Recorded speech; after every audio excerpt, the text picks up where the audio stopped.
हे awesome people, मेरा नाम है भावना लील और आपका स्वागत है मेरे इस यूट्यूब चैनल पे। दोस्तों, आप लोगों ने मेरी लास्ट वीडियो पे मुझे बहुत ज़्यादा सपोर्ट किया, उसके लिए बहुत बहुत शुक्रिया। आई होप मैं आगे भी आप लोगों के लिए इसी तरह कंटेंट लाती रहूँगी और आप लोगों को पसंद आता रहेगा। दोस्तों, आज हम बात करने वाले हैं डाइट वर्सेस एनटीटी कोर्स के ऊपर। मेरे लास्ट वीडियो पर मुझे कई सारे स्टूडेंट्स ने मैसेज किया, कमेंट किया, उन्होंने मुझे बताया कि वो आगे क्या क्या कोर्स करना चाहते हैं और उसके बारे में जानना चाहते हैं। वहीं मुझे एक स्टूडेंट का मैसेज आया जिसने मुझे कहा कि वो कंफ्यूज है कि वो आगे एनटीटी कोर्स करे या फिर डीएलएड करे। आप में से कई ऐसे स्टूडेंट्स होंगे जो कि 12th पास करने वाले हैं या फिर 12th पास कर चुके हैं और टीचिंग में अपना करियर बनाना चाहते हैं और वो कंफ्यूज हैं कि कौन सा टीचिंग कोर्स उनके लिए बेहतर रहेगा। तो आज हम एनटीटी और डाइट के ऊपर यानी कि डीएलएड के ऊपर आज हम बात करने वाले हैं। अगर आप भी उनमें से एक हैं जो कंफ्यूज हैं अपने टीचिंग कोर्स को लेकर, तो ये वीडियो सिर्फ आपके लिए और इस वीडियो को एंड तक ज़रूर देखिएगा। और अगर आप इस चैनल पर नए हैं तो इस चैनल को सब्सक्राइब कीजिए और साथ में बेल आइकन को भी प्रेस कर दीजिए ताकि आपको मेरी वीडियो की नोटिफिकेशन ऑन टाइम मिलती रहे। तो चलिए स्टार्ट करते हैं आज का टॉपिक, एनटीटी वर्सेस डीएलएड। तो सबसे पहले ये जान लेते हैं कि एनटीटी और डीएलएड होता क्या है। एनटीटी होता है नर्सरी टीचर ट्रेनिंग, वहीं कई और जो प्राइवेट इंस्टीट्यूशन है इसे एनपीटीटी के नाम से भी कराते हैं। एनपीटीटी यानी कि नर्सरी प्राइमरी टीचर ट्रेनिंग। साथ में कई इंस्टीट्यूशन इसे ECCE that's mean early childhood care education या फिर ईसीई यानी कि अर्ली चाइल्डहुड एजुकेशन के नाम से भी कराते हैं। ये सभी सेम डिप्लोमाज होते हैं। इनकी जो ड्यूरेशन होती है वो 1 से 2 साल की ड्यूरेशन होती है और ये सभी प्राइवेट इंस्टीट्यूशन से आप कर सकते हैं। दूसरी तरफ जो हमारा डीएलएड होता है, जिसे काफ़ी बच्चे डाइट भी कहते हैं। डाइट कोई कोर्स नहीं होता बच्चों, जो डाइट होता है वो एक इंस्टीट्यूशन है। डाइट यानी कि district institute of education and training, जिसके थ्रू हम डीएलएड करते हैं। डीएलएड यानी कि डिप्लोमा इन एलिमेंट्री एजुकेशन या फिर डीएड भी होता है। DEd is diploma in education. ये दोनों भी सेम है और इसकी जो ड्यूरेशन होती है वो 2 साल की होती है। अगर हम इसकी एलिजिबिलिटी की हम बात करते हैं तो एलिजिबिलिटी इसमें 12th पास चाहिए। एनटीटी के लिए 12th pass with 50% marks only. इसमें कोई मेरिट बेस्ड एडमिशन नहीं होता, लेकिन कई ऐसे इंस्टीट्यूट हैं जो इसमें एंट्रेंस एग्जाम के बेस पे एडमिशन लेते हैं। तो ये डिपेंड करता है कि आप किस इंस्टीट्यूट में जा रहे हैं। मोस्टली इंस्टीट्यूट में सिर्फ ये 12th पास बेस पे हो जाता है और अगर आप किसी category SC ST OBC category में आते हैं तो आपको इसमें 5 से 10% का जो है वो रिलैक्सेशन भी मिल जाता है। वहीं अगर हम बात करें डीएलएड की, तो डीएलएड काफ़ी जो स्टेट बोर्ड्स हैं उनके थ्रू भी होता है, या डाइट जिसके बारे में मैंने बताया district institute of education and training, उसके थ्रू भी कराया जाता है या फिर कई स्टेट बोर्ड्स के अकॉर्डिंग कराया जाता है। एंड इसमें 12th के साथ 12th में आपके हाई मार्क्स चाहिए होते हैं क्योंकि ये मेरिट बेस पे होता है। 12th में आपको कम से कम 80 to 85% तो मार्क्स चाहिए ही चाहिए इसके लिए, तभी आपका इसमें एडमिशन हो पाएगा। अगर हम बात करें इसके एडमिशन प्रोसेस की, तो एनटीटी जैसे मैंने बताया कि प्राइवेट इंस्टीट्यूशन में होता है, डायरेक्ट एडमिशन होता है। कई इंस्टीट्यूट एंट्रेंस बेस लेते हैं तो मतलब डायरेक्ट ही ऑलमोस्ट होगा ये एडमिशन। बट डीएलएड जो है वो मेरिट बेस और एंट्रेंस एग्जाम दोनों के बेस पे होता है। दोस्तों, अगर हम सिलेबस की अगर हम बात करते हैं तो जो एनटीटी है वो एक नर्सरी टीचर ट्रेनिंग डिप्लोमा है, जिसके अंदर आप नर्सरी यानी कि प्री प्राइमरी जो हमारे स्टूडेंट्स होते हैं उनको किस तरह टीच करना है वो आप यहाँ पर सीखते हैं। इसमें जो एज ग्रुप होता है वो 3 से 5 साल तक के बच्चों का एज ग्रुप होता है। आजकल तो प्री नर्सरी भी है, तो बच्चे जो पेरेंट्स हैं अपने बच्चों को 2 साल 2.5 साल की उम्र में भी स्कूल में 1 घंटे या 2 घंटे के लिए ज़रूर छोड़ते हैं ताकि बच्चा वहाँ पे उठना बैठना सीखे, थोड़ा बहुत लैंग्वेज सीखे, वर्ड्स की उसको नॉलेज हो जाए, कलर्स वगैरह की उसको नॉलेज हो जाए, ये बेसिक उसको नॉलेज हो जाए। तो इसके लिए वो 2-2.5 साल से लेके आप 5 साल तक के बच्चे को इसमें पढ़ाना सीखते हैं। यहाँ पे अगर हम सब्जेक्ट्स की बात करते हैं तो इसके अंदर जो मेजर कुछ सब्जेक्ट्स होते हैं, first of all child development इसके अंदर आता है, चाइल्ड साइकोलॉजी इसके अंदर आती है, चाइल्ड मोटर डेवलपमेंट इसके अंदर आएगा, साथ में अर्ली चाइल्डहुड केयर एजुकेशन की ECC इसके अंदर आता है। इसके साथ में इसमें थ्योरिकल पार्ट जो है वो कम रहेगा, आर्ट एंड क्राफ्ट का पार्ट इसके अंदर ज़्यादा होगा। जैसे कि मैंने बताया कि इसमें आप छोटे बच्चों को 3 साल से 5 साल तक के बच्चे को इसमें आप पढ़ाना सीख रहे हैं, तो उसे आप एंटरटेन करते हुए कैसे पढ़ाओगे। अब उसे तो आप ABCD उसको नहीं आती, आप उसको डायरेक्ट वर्ड्स या ABCD इस तरह नहीं पढ़ा सकते, उसको खेल खेल में पढ़ाना होता है, उसे एंटरटेन करते हुए जिससे उसका मन उसमें लगे उस तरह पढ़ाना होता है। तो उसमें क्राफ्ट का काम, आर्ट का काम ज़्यादा रहेगा, परफॉर्मिंग आर्ट इसके अंदर ज़्यादा होगी, इसके साथ में ही प्राइवेट इंस्टीट्यूशंस जो होते हैं आपकी पर्सनालिटी डेवलपमेंट के ऊपर इसमें काम करते हैं, आपके कम्युनिकेशन स्किल्स के ऊपर काम करते हैं, और बेसिक कंप्यूटर नॉलेज भी इसमें आपको दी जाती है अगर आप एनटीटी कोर्स करते हैं तो। इसी के अलावा अगर हम डीएलएड की बात करते हैं तो डीएलएड में जो होता है ये प्राइमरी एजुकेशन से रिलेटेड होता है, एलिमेंट्री एजुकेशन और अपर प्राइमरी एजुकेशन रिलेटेड होता है, यानी कि आप इसमें 1st क्लास से लेके 5th क्लास तक और अपर प्राइमरी यानी कि 6th क्लास से ऊपर के स्टूडेंट्स को किस तरह पढ़ाना है वो इसमें सीखते हैं। यहाँ पे जो एज ग्रुप होता है स्टूडेंट्स का वो 5 साल से लेके 12 से 14 साल तक के बच्चों का एज ग्रुप इसके अंदर होगा, आप उन्हें पढ़ाना सीखेंगे। अगर इसके कुछ सब्जेक्ट्स की हम बात करें तो इसके अंदर सबसे पहले तो जो, क्योंकि 1st to 5th लेवल के आप बच्चे को पढ़ा रहे हैं तो उसमें हम बेसिक जो लैंग्वेज हमारे कोर्स होता है जैसे कि हिंदी इंग्लिश हो गया, इसके अलावा इसमें आपका मैथ्स हो गया जो बेसिक मैथ्स हो गया आपका, इसके अलावा EVS एनवायरमेंटल स्टडीज़ हो गया, उसको किस तरीके से आप बच्चों को पढ़ाएंगे वो इसमें पहले आपको पढ़ाना सिखाया जाता है। साथ में पैडागॉजी होती है इसके अंदर, ये टीचिंग मैथड्स इसमें आते हैं कि आप अगर मैथ पढ़ा रहे हैं तो उसको पढ़ाने के मैथड्स क्या रहेंगे, EVS या हिंदी या इंग्लिश अगर आप पढ़ा रहे हैं तो उसको पढ़ाने का मेथड आपका क्या रहेगा। चाइल्ड डेवलपमेंट की इसमें हम बात करते हैं, एलिमेंट्री एजुकेशन के लिए इसमें आपको सब्जेक्ट होता है। साथ में इसमें थ्योरिकल पार्ट ज़्यादा होगा, क्राफ्ट का काम जो है वो कम रहेगा। एनटीटी में क्या था, क्राफ्ट आर्ट का वर्क ज़्यादा है, थ्योरी कम है, और डीएड में क्या है आपका थ्योरी ज़्यादा है, क्राफ्ट का काम इसके अंदर कम रहेगा। अब इसमें हम बात करते हैं करियर या जॉब की। अगर हम करियर या जॉब की बात करते हैं तो एनटीटी में आपके पास जो ऑप्शंस हैं वो है as a pre primary teacher आप इसमें जॉब कर सकते हैं, आप असिस्टेंट या जूनियर प्री प्राइमरी टीचर के तौर पे इसमें जॉब कर सकते हैं, आप किसी स्कूल में एज एन काउंसलर जॉब कर सकते हैं, डे केयर सेंटर्स में आप जॉब कर सकते हैं।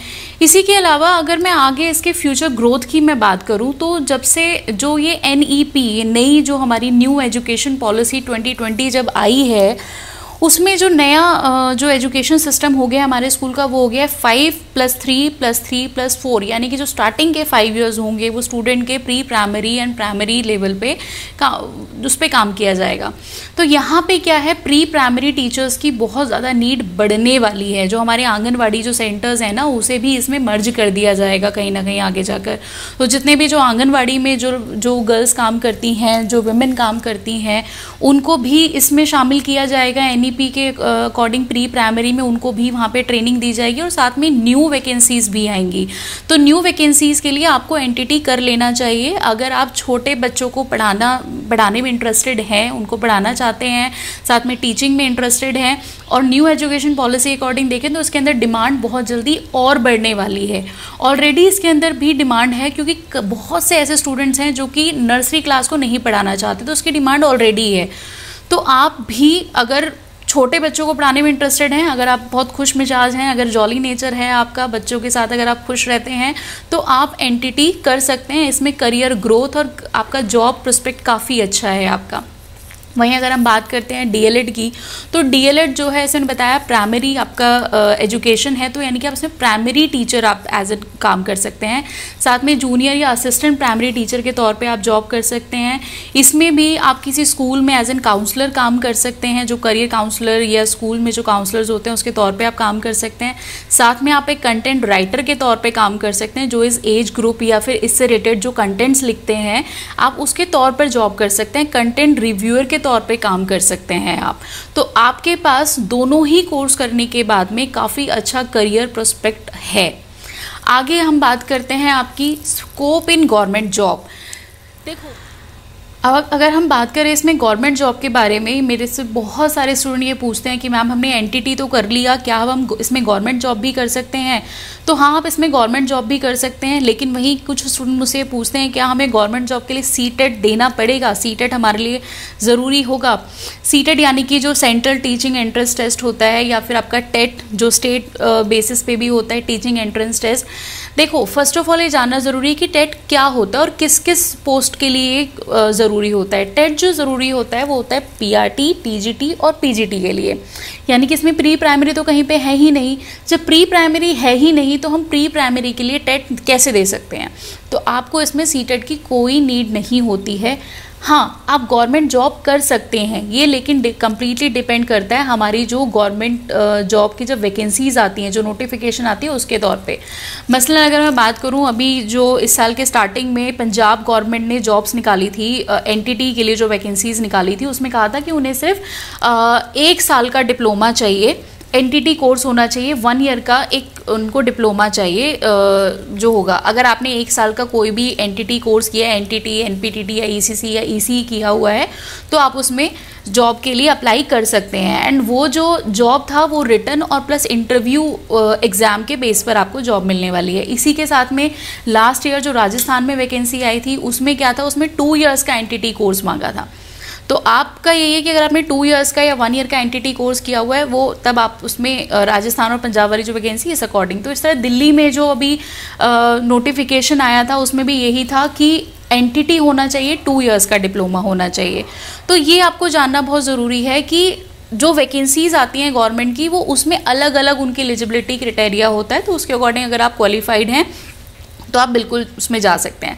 साथ में एनटीटी करने के बाद आंगनवाड़ी में तो आप जा ही सकते हैं। साथ में एमसीडी के लिए जो कॉन्ट्रैक्ट बेसिस टीचर के तौर पे जो वैकेंसीज निकलती हैं वहाँ पर भी आप जा सकते हैं प्री प्राइमरी लेवल पे। तो सबसे पहले ये जान लीजिए कि अगर आपने एनटीटी या एनपीटीटी किया, एनपीटीटी वैसे कुछ नहीं होता, मेन एनटीटी ही होता है। एनटीटी अगर आपने किया है, ईसीसी या ईसी आपने किया है, तो आप pre primary level government and private job के लिए बिल्कुल एलिजिबल हैं। बस आपका जो डिप्लोमा है वो एक रिकॉग्नाइज्ड होना चाहिए, मतलब इंस्टीट्यूट जो है वो रिकॉग्नाइज्ड होना चाहिए। अगर आपने ऐसे ही किसी फेक उससे कर लिया है तो फिर आप नहीं कर पाएंगे। अच्छा, रिकॉग्नाइज के लिए मैं एक चीज़ और बता दूं, यहाँ पे काफ़ी बच्चे कंफ्यूज होते हैं कि भाई एनटीटी का जो डिप्लोमा है वो एनसीटीई अप्रूव्ड इंस्टीट्यूट से करना होगा। देखो, एनसीटीई अप्रूव्ड इंस्टीट्यूट अब नहीं है। 2013 के बाद में एनसीटीई क्या है, national council of teacher education है, जो कि जो टीचिंग जो कोर्सेज होते हैं उनको अप्रूवल देता है। जैसे कि अगर बीएड करते हैं आप, अगर आप डीएलएड कर रहे हैं, डीएड कर रहे हैं, तो ये कोर्सेज जहाँ से भी आप कर रहे हैं वो इंस्टीट्यूशन या वो कॉलेज या वो यूनिवर्सिटी एनसीटीई अप्रूव्ड होना चाहिए। लेकिन एनटीटी के लिए 2013 के बाद में एनसीटीई ने अप्रूवल देना ही बंद कर दिया है। जब अप्रूवल ही नहीं है तो एनसीटीई का तो मतलब ही नहीं बनता। और कई सारे ऐसे इंस्टीट्यूट्स हैं जहाँ जो आज भी ये कहते हैं कि भाई हम तो एनसीटीई अप्रूव्ड हैं, हमारे पास 2016 में, 2017 में, 18 से 20 में या 19 से 21 तक का एनसीटीई अप्रूवल है। जब एनसीटीई ने 2013 के बाद में एनसीटीई अप्रूवल देना ही बंद कर दिया तो आपके पास अप्रूवल होगा कैसे? तो इस चीज़ में ये जिस तरह के जो फेक जो इंस्टीट्यूशंस हैं उनसे आप बचिए, इनसे दूर रहिए। आपका इंस्टीट्यूट बस रिकॉग्नाइज्ड होना चाहिए, वो बहुत ज़रूरी है, तभी आपका डिप्लोमा वैलिड होगा। जो इस तरह की जो एनटीटी के लिए जॉब्स निकलती हैं और जो एनटीटी की जो गवर्नमेंट जॉब्स निकलती हैं उसके लिए आपको जो नोटिफिकेशन उनका आता है उसमें एलिजिबिलिटी क्राइटेरिया को अच्छे से पढ़ना बहुत ज़रूरी है। वहीं अगर हम बात करते हैं डीएलएड की, तो डीएलएड जो होता है वो प्राइमरी लेवल के लिए होता है। तो हाँ, उसमें सीटेट रिक्वायर्ड होगा, क्योंकि सीटेट पीआरटी के लिए ही होता है, प्राइमरी जो टीचर्स होते हैं उनके लिए ही होता है। तो उसके लिए सीटेट बिल्कुल रिक्वायर्ड होगा अगर आप किसी भी गवर्नमेंट जॉब में जाना चाहते हैं। आइदर वो प्राइमरी लेवल का, चाहे आपका डीएसएसबी की वैकेंसीज निकलती हों, केवीएस की निकलती हैं, एनवीएस की निकलती हैं, तो उसमें आपको सीटेट या जो स्टेट टेट होता है वो देना इम्पॉर्टेंट है, वो देना ज़रूरी है, वो तो देना ही पड़ेगा आपको। और अगर आप किसी प्राइवेट स्कूल में जाते हैं डीएलएड करने के बाद, प्राइमरी लेवल पे अगर आप जॉब के लिए जाते हैं, तो कई ऐसे इंस्टीट्यूट हैं, कई ऐसे बड़े इंस्टीट्यूट हैं, लाइक जैसे डीपीएस वगैरह है, तो वो सीटेट क्वालिफाइड मांगते हैं कि आपने डीएलएड अगर किया हुआ है उसके साथ में सीटेट क्वालिफाइड होना चाहिए। उसके बेस पे आपको एक अच्छी मतलब एक सैलरी का इंक्रीमेंट या सैलरी आपको ज़्यादा अच्छी मिल सकती है उसके बाद में। इसकी सैलरी को लेकर अगर हम बात करते हैं तो एनटीटी कोर्स करने के बाद में आपको मिनिमम सैलरी 7,000 और मैक्सिमम 20,000 तक मिल सकती है। डिपेंड करता है कि आप किस तरह के इंस्टीट्यूशन है, किस तरह के स्कूल में आप टीच करते हैं। दूसरी बात, आप बहुत से बच्चे ऐसे होते हैं मेरे पास आते हैं कि भाई हमने एनटीटी कोर्स तो कर लिया लेकिन हमें अच्छी सैलरी नहीं मिल रही है। देखो, कोर्स के साथ साथ में आप चाहे एनटीटी या फिर कोई भी कोर्स करें, कोर्स के साथ साथ में आपको अपनी सॉफ्ट स्किल्स को भी इम्प्रूव करना पड़ेगा। जैसे कि आपकी कम्युनिकेशन स्किल्स हो गई, आपको एटलीस्ट बेसिक इंग्लिश की अच्छी नॉलेज होनी चाहिए, आपका जो पर्सनैलिटी है, कॉन्फिडेंस लेवल हो गया, आपका पढ़ाने का तरीका, टीचिंग मैथड्स हो गए, वो अच्छे होने चाहिए। बहुत से बच्चे आते हैं मेरे पास और कहते हैं कि मैम हमने एनटीटी सीईटी तो कर लिया, अब हमें जॉब तो मिल नहीं रही है या हमें एक अच्छी जॉब नहीं मिल रही है। देखिए, जॉब के लिए आज के टाइम में आपको अपने सॉफ्ट स्किल्स के ऊपर भी काम करना पड़ेगा, वो बहुत ज़रूरी है। आपके कोर्स, आपके डिप्लोमा के साथ साथ में अगर आपके सॉफ्ट स्किल्स अच्छे हैं तो आपको एक अच्छी सैलरी स्टार्टिंग में ही मिल सकती है। आराम से 15 to 20,000 आप इजीली अर्न कर सकते हैं इसमें। एंड जैसे जैसे आप और आगे बढ़ते जाएंगे, एक्सपीरियंस होता जाएगा, इसमें आप और अच्छी सैलरी ले सकते हैं।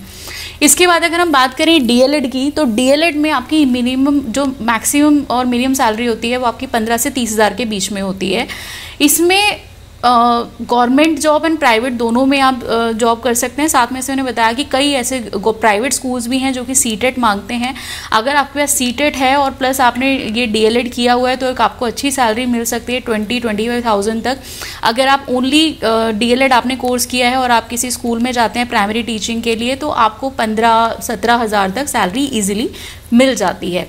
आई होप मैंने आपकी कन्फ्यूजन को दूर किया होगा कि आपके लिए कौन सा कोर्स बेटर है, एनटीटी या फिर डीएलएड।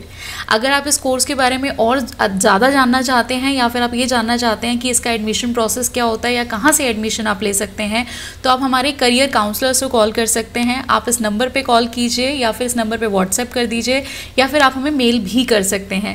साथ में अगर आपको वीडियो अच्छी लगी हो तो आप मुझे लाइक कीजिए, साथ में मुझे कमेंट करके भी बताइए कि आपको वीडियो कैसी लगी, और ये भी कमेंट कीजिए कि आप नेक्स्ट वीडियो किस टॉपिक के ऊपर चाहते हैं। अगर आपको भी किसी कोर्स को लेके या अपने करियर को लेके कोई भी कंफ्यूजन है तो आप कमेंट करके ज़रूर बताइए। मैं उस टॉपिक पे आपके लिए नेक्स्ट टाइम वीडियो लेकर आऊँगी और आपकी जो कंफ्यूजन है उसको दूर करने की कोशिश करूँगी।